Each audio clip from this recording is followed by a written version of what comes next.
Play on the field, the courts, and the ice is just one part of sports. Behind every game are the people hard at work so we can enjoy the action. They're the owners, administrators, agents, broadcasters, and promoters who bring the games to life. Meet them when you go behind the game with Patrick Klinger and Bill Robertson.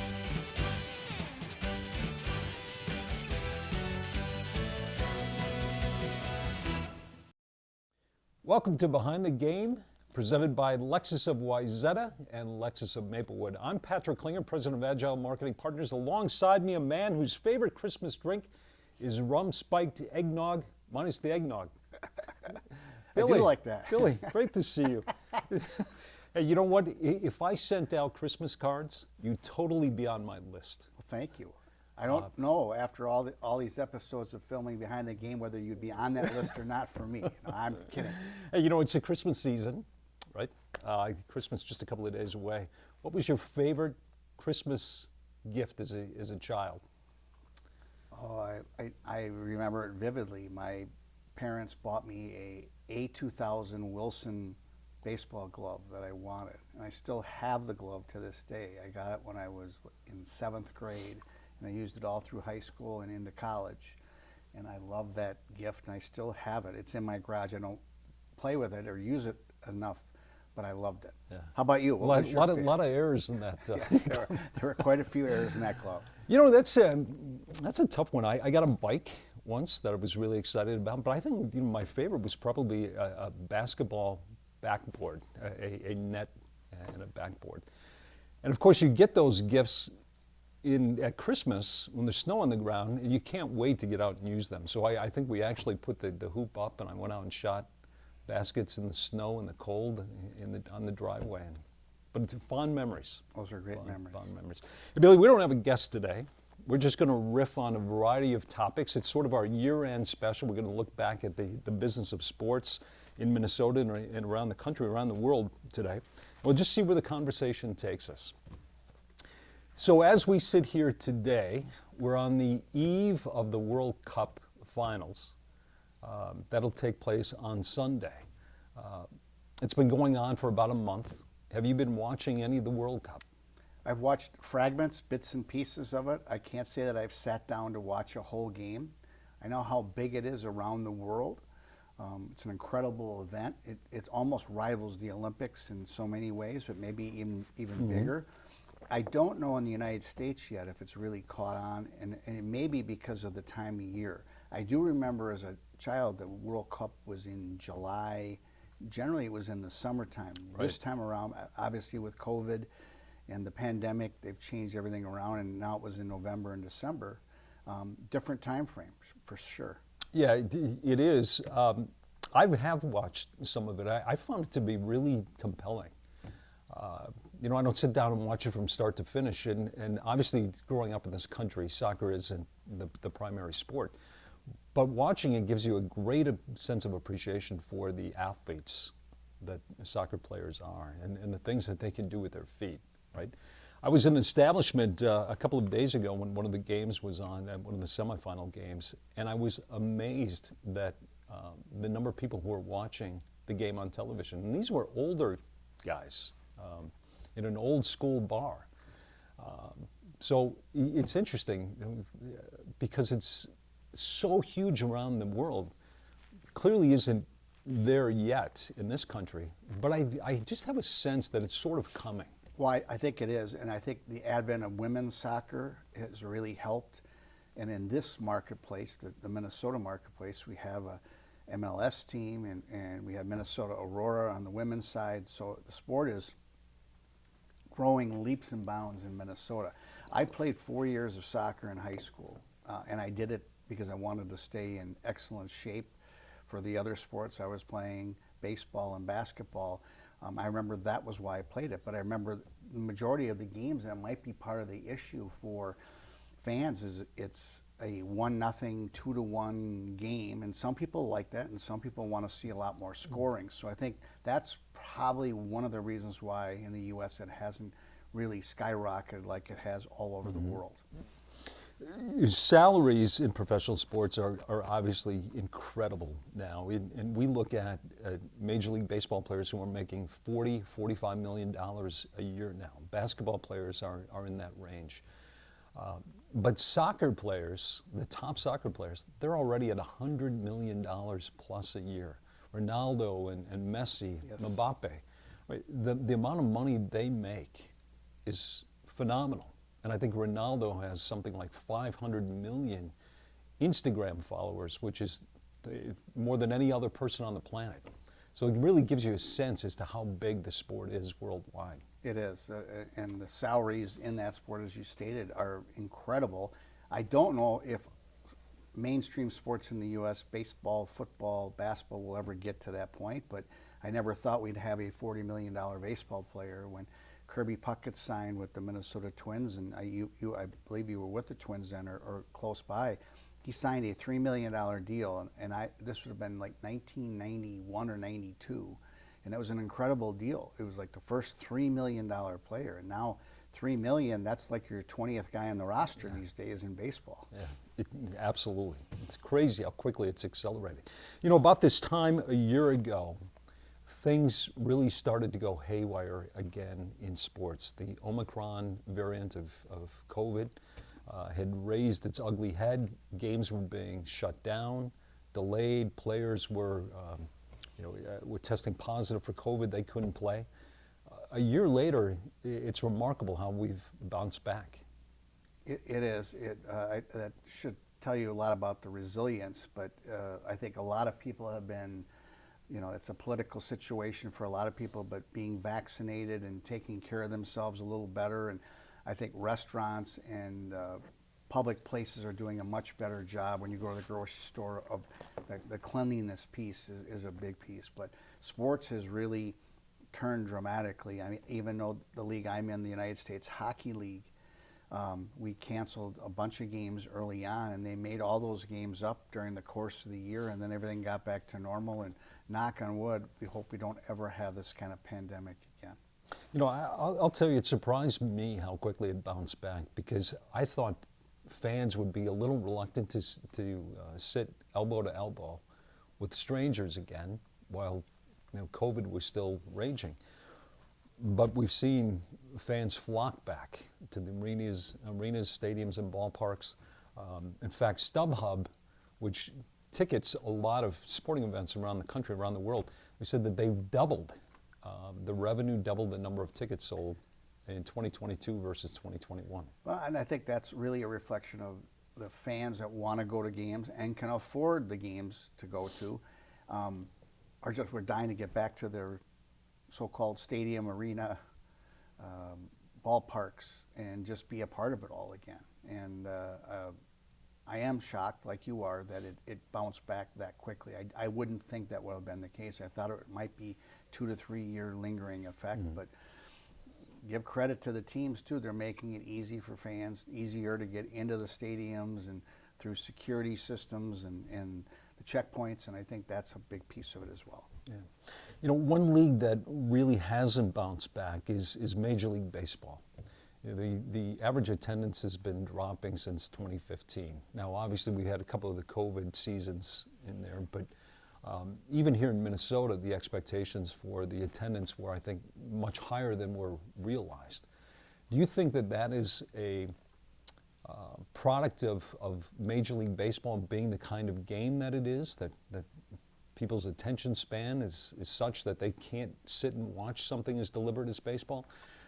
I know the league is making some changes, trying to speed the game up a little bit, make it more enticing, but what do you think is the reason behind the fact that attendance at Major League Baseball games seems to be dropping? Well, I think there's a few things.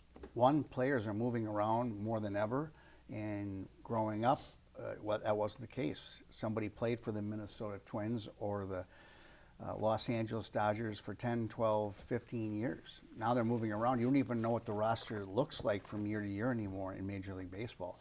That hurts it. I do know the television ratings, though, have held pretty steady in baseball, even though attendance hasn't. But I think you point to Major League Baseball trying to speed up the game. I think they're going to have to, because the young people today are not watching a full baseball game, nor are people in our generation as much anymore. They may watch a few innings or have it on in the background, but they don't want to sit for 3+ hours, sometimes 4 hours, and watch a game. And it's expensive when you go to the ballpark to go to a game as well. So I think all those factors play a role in why baseball attendance is down. Baseball's at a critical stage. If you drive through neighborhoods in Minnesota and in the summertime, you see a lot more kids playing lacrosse than you ever did. You don't see as many diamonds being used like they used to be when everyone was jammed every weekend either playing baseball or softball. Now there's still a faction that like the game, and it's my favorite game, but I think that the sport needs some adjustments, and I hope they can make them quickly. Yeah. One league that isn't having problems is the NFL. You know, they've had some remarkable viewership this year. I think the game on Thanksgiving Day was one of the most watched in years. Dallas and the Giants. Yeah, huge, huge. And fans are back in the stadium. You know, NFL is still king in this country. It is, and I think it's a product of the game moves at a fairly rapid pace. But I will say being at a game in person is much different than watching on television. And many days I prefer to watch it on television because you can see all the replays.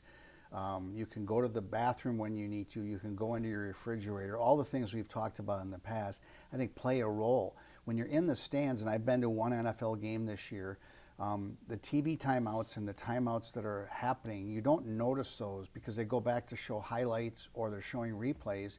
But when you're in the stands, you're just sitting there and you're just waiting and waiting. And people like to be around the atmosphere of these stadiums. The stadium, U.S. Bank Stadium, fans love it and they love to go there. But now they're inside, they don't have to worry necessarily about inclement weather, getting rained on, snowed on. They have to get there, that's going to be the piece. But the NFL has never been bigger than it is now, and it continues to rise like this. It's unbelievable. Yeah, you know, people live and die with their team on Sundays, right? And you know, there's great passion for the NFL yet, and they of all the sports in this country, you know, they rule the roost. Well, one thing I would love to ask you is, predominantly the NFL has been Sunday, and you have Monday nights, and they have Thursday games now. There's talk about the NFL expanding their footprint to Friday night. Now that will interfere with high school sports, and I know the NFL was always sensitive. What is your opinion of the NFL moving to a Thursday, Friday, Sunday, Monday scenario? Yeah, I'm not a fan. I'm not a fan. I like having games on Sundays. You know, Monday Night Football is part of our tradition. I think Thursday night games are, you know, from a viewer perspective, it can be nice, but I worry a little bit about the health of players trying to come back that quickly. I wish that it were simply Sunday and Mondays. Stay away from Fridays, stay away from Saturdays. We've got a Saturday game tomorrow the Vikings are playing. Correct. Stay away from Thursdays and concentrate on those two. And, you know, but, you know, the NFL has sold its soul to television, like a lot of sports have. And, you know, if they can carve off some of these games for different streamers and different networks, make a lot of money from it, that's what they're going to do. Well, I think the NFL is having to look at their Thursday night package, which is on Amazon Prime right now. I don't receive Amazon Prime. They used to be on the NFL Network, and you could watch your Thursday night game. Now you have to have that service to be able to get that game, and that's all part of the charm. And DirecTV has the Sunday package and all those things. I fear and I hope that we don't get so segregated with the NFL that it's going to be that type of scenario for you to sit down and watch a game on the regular over-the-air networks. Yeah, yeah. Well, it certainly seems to be trending in that direction, doesn't it? You know, you mentioned game times, you know, and all the TV timeouts at an NFL game. Have you attended a college game this year? Because I've been to a couple, and if you think NFL games have a lot of stoppages, it's nothing compared to college. Well, you and I attended the opening Minnesota Gopher game against New Mexico State. and that was I believe that was an 8 o'clock start, and we did not leave. I think we left late in the game, but that was well after 11:30 before we left. So right there, that's 3.5 hour games, and I'm not sure why college football games are taking so long. I don't know if it's because of the amount of passes are being thrown and the clock stops, or it's some other reason. But that sport also needs to get figured out as far as how long a game can go, because now the games that are on at 11 a.m., the Big Ten games, and then there's the next games are on at 2:30. They're bleeding into those, and you miss the whole first quarter of a game that you might have wanted to see. So college football has to figure that out as well, and I think college basketball in the same vein as too. Yeah, because I think you're getting students who are attending the games, or maybe a quarter, maybe a half, Yes. and say, okay, I've been here for 2 hours, off they go to do something else. Correct. College sports has dramatically changed in the last year and a half. Last month, we had the founders of Dinkytown Athletes Yes. on the show. It's a collective for the University of Minnesota. NIL is really changing the shape of college sports in a dramatic way. What are your thoughts about where college sports is today and where it's going? Well, it's much different than, again, I go back to this, it's much different than we grew up with, and there really isn't an amateur athlete any longer. I think part of this goes back to the NCAA, where NCAA fought all this for so long and put their blinders on to try to make some decisions to help the student athletes. When I was college commissioner in the WCHA, about 3 years in, the Big Ten commissioner said, fellas, we're looking at this all wrong. The trend is going to be after the student athlete. It's all going to be about the care of the student athlete and what they get. It's not going to be about what coaches leave to go to another school, even though that still happens. Name, image, and likeness gives some athletes, and it's still a minority of athletes, the ability to make some money and take care of themselves. I have no problem with that.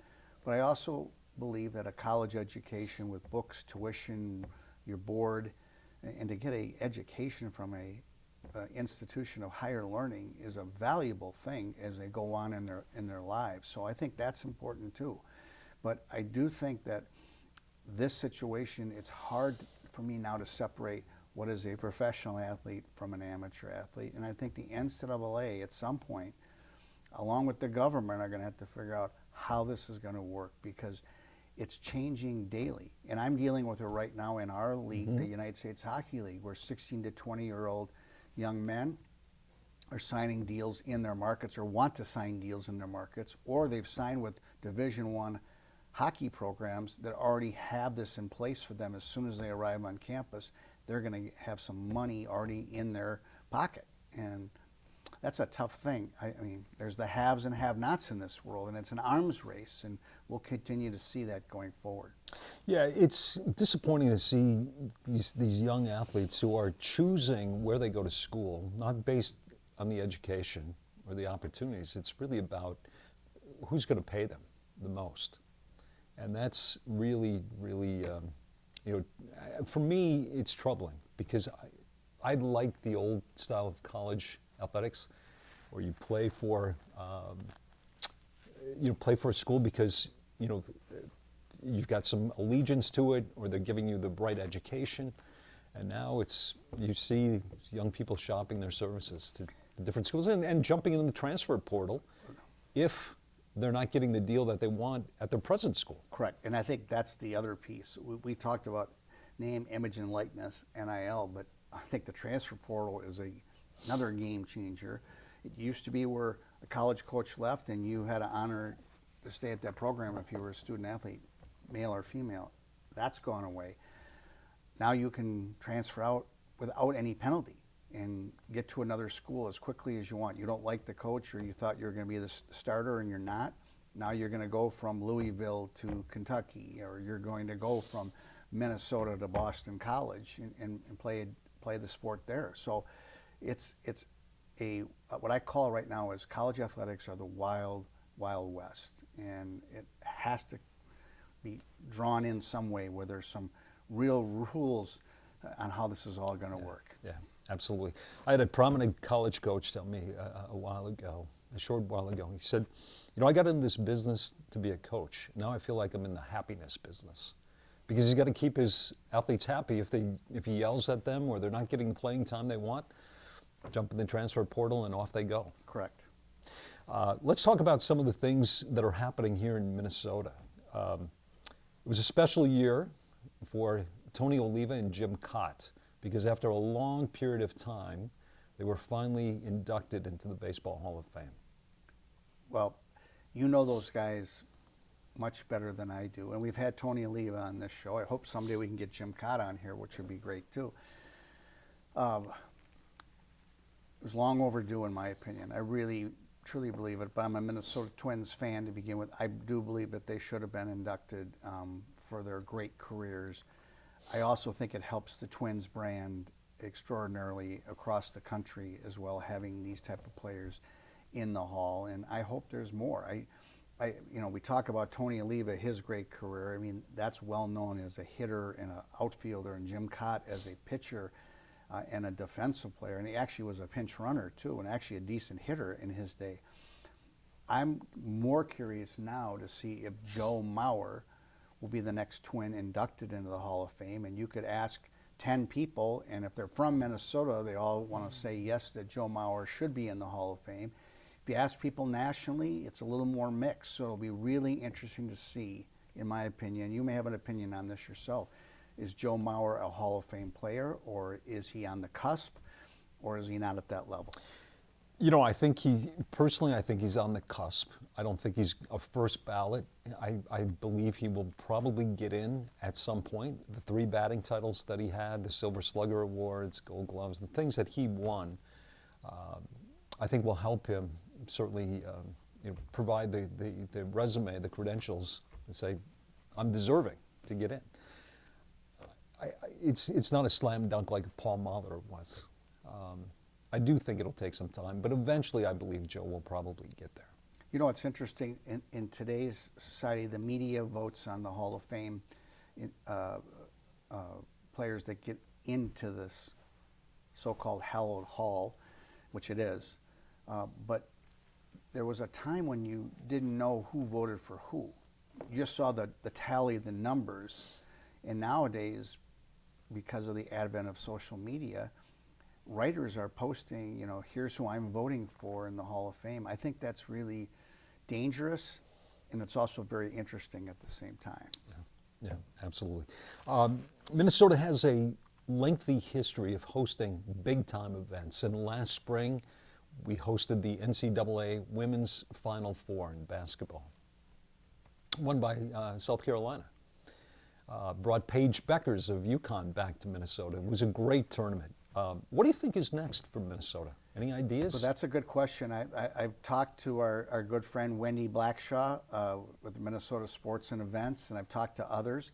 I truly believe what's going to come next is the Big Ten football championship game will be held at U.S. Bank Stadium, in my opinion, in the next 5 years. And I think the reason is that they'd like to try to move it around. It's been very successful in Indianapolis. It can be very successful in other spots, but they need a spot where they can control the weather and the environment and make it great for both teams. I think that's the next big event that will come to the Twin Cities and Minnesota region. And then I also think there's going to be the potential for one of the big bowl games, whether it's the national championship game or one of the semifinal games, to come to U.S. Bank Stadium. That's what I think is going to happen. Yeah, that's fantastic. I hope so. I think she was working on the NCAA Women's Gymnastics Championships too, which would also be fantastic. Yes. Anything that gets people into downtown Minneapolis again, You which bet. is clearly an issue. It's an issue for the Twins. I think that there is still the perception that downtown Minneapolis is not a particularly safe place.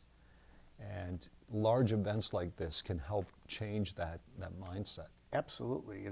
And if they can get fans to come back for Viking games and Twins games and Wolves games, they have a good chance to get this. I say we're 3 to 5 years away from either of those happening, but our viewers out there, mark my word, I think one of those is coming to the Twin Cities.